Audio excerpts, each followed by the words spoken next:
Voltamos a falar do Hospital Albert Einstein, na zona sul da capital paulista, onde o presidente Jair Bolsonaro segue se recuperando da cirurgia de retirada da bolsa de colostomia.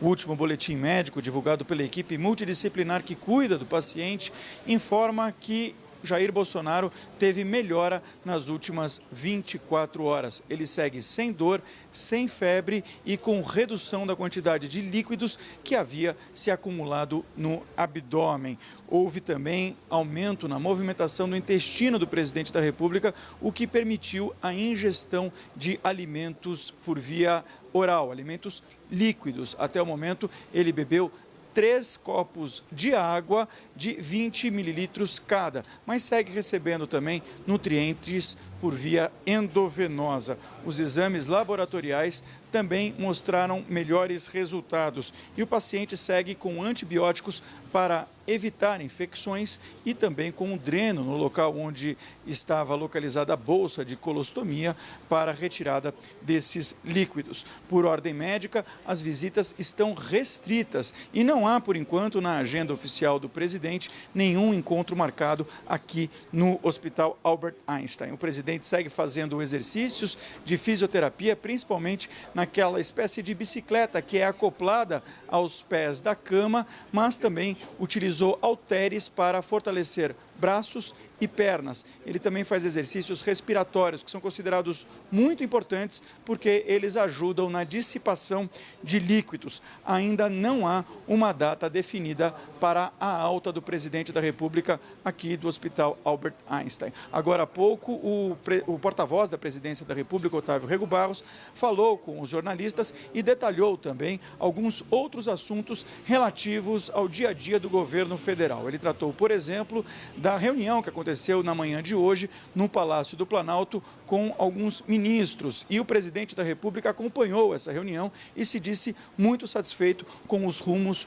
do governo. Nessa reunião foram tratados, entre outros temas, a questão da reforma administrativa, principalmente no que diz respeito ao orçamento para a readequação dos ministérios, uma espécie de redesenho que deve acontecer dentro do governo aí. Foram tratados também temas relacionados à Previdência Social.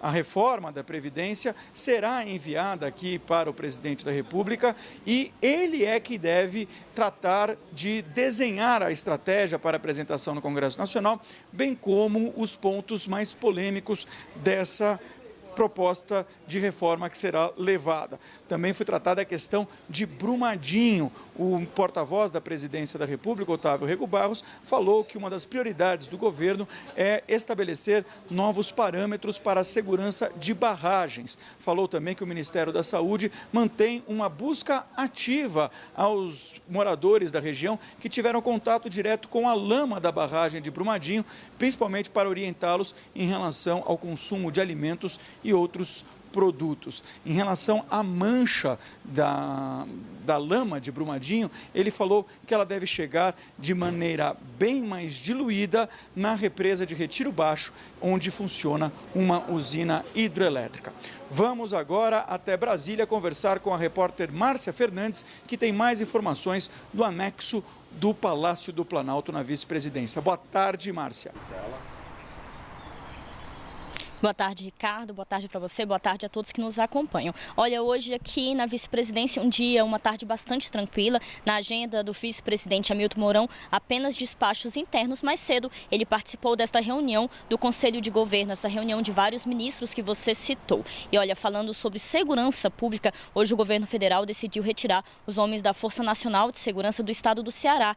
Esses homens, eles foram enviados no início do ano, depois de uma onda de violência que atingiu o estado. Foram vários ataques a prédios, ônibus, carros, inclusive a prefeitura da cidade foi atacada e agora, a partir dessa semana, eles são retirados de lá porque essa onda de violência diminuiu, a onda de criminalidade diminuiu e por isso eles vão sair de lá. Hoje mais cedo, o secretário nacional de Segurança Pública falou sobre o assunto e comentou que o combate ao crime em todo o país é uma prioridade. Vamos ver numa reportagem de Gabriela Noronha. A Força Nacional atua há 31 dias no estado do Ceará. São 420 homens e 93 viaturas em ação.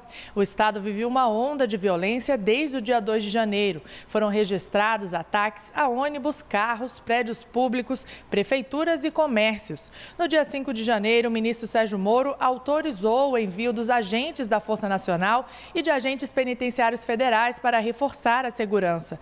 Agora, segundo o secretário nacional de Segurança Pública, a retirada das tropas será gradual. Progressivamente, nós vamos retirar a Força Nacional do estado do Ceará em torno de 1 mês, 2 meses. Aí a gente vai sentindo, à medida que o tempo vai passando, se os ataques podem retornar ou não. Começa essa semana. A criação da Força Nacional de Segurança Pública foi inspirada na Organização das Nações Unidas de Intervenção para a Paz. O efetivo é formado por policiais militares, policiais civis, bombeiros militares e profissionais de perícia dos estados e do Distrito Federal. Ela pode ser empregada em qualquer parte do território nacional, mas é necessário uma solicitação do governador. Além do Ceará, hoje a Força Nacional atua em Brumadinho, com 60 bombeiros especializados. Em março, cerca de 200 homens vão reforçar a segurança em Belém do Pará. O crime organizado ele se espalhou por todo o território brasileiro. Então, nós vemos aí de governos passados que foram deixando que isso acontecesse. Então, hoje nós temos que ser muito incisivos num patrulhamento nas fronteiras, né? Começar com o tripé da segurança pública, que eu sempre falo, que é uma inspeção melhor em termos de fronteira, portos e aeroportos, investir muito em inteligência policial, inteligência investigativa e usar a tecnologia no que há de mais moderno. Olha, e vamos mudar de assunto, vamos falar agora de economia. O ministro da Economia, Paulo Guedes, esta tarde ele se reuniu com o presidente da Câmara dos Deputados, Rodrigo Maia, e na pauta estava a reforma da Previdência. No final da reunião, ele conversou com jornalistas, disse que eles discutiram algumas estruturas dessa reforma previdenciária e que o principal objetivo com essa nova proposta é reduzir e economizar R$1 trilhão dentro de 10 anos. Vamos conferir. São 96 milhões de brasileiros economicamente ativos e 46 milhões não contribuem e vão envelhecer. Então eles vão quebrar a Previdência. Então, o nosso desafio é não só salvar a Previdência antiga, como impedir que ela seja um mecanismo perverso de transferência de renda, como ao mesmo tempo livrar as futuras gerações dessa armadilha em que essas gerações passadas, as nossas, caíram. Eu sempre disse para vocês que isso é uma construção democrática nossa.